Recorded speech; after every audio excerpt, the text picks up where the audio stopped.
Let's go to London now. That's where we find CTV's Paul Workman. Good morning to you, Paul. Let's start in the UK, where Brexit politicians call this a year of political change. That might be an understatement. Well, some people are talking about a double disaster now after Brexit and with the election of Donald Trump, although there has been some conciliatory language coming out of a number of European countries this morning, essentially saying that these nations are ready to work with the new president of the United States. But of course, no matter what they're saying publicly, underneath all of that, there is just a huge amount of uncertainty about what this means for the world order, for Europe especially, where the Americans have been the stabilizing force since the end of the Second World War, and now that is kind of all up in the air.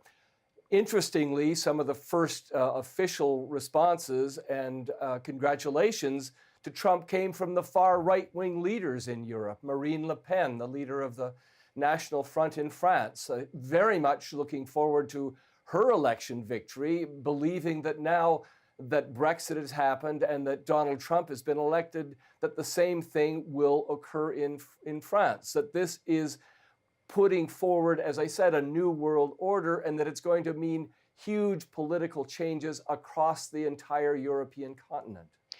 Let's talk about other congratulations coming from Putin in the form of a telegram. There's also China and Iran, Paul. It didn't take very long for Vladimir Putin to send his congratulations to Donald Trump.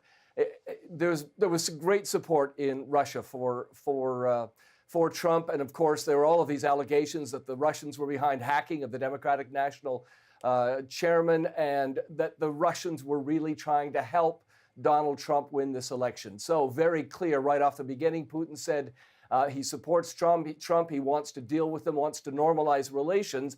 The worry for many is that this will now mean that Russia will be able to do what it wants in Ukraine and in Eastern Europe and in Syria, for that matter. So very important political stakes relating now to what happens between Putin and Donald Trump. Iran saying it wants the nuclear deal to continue.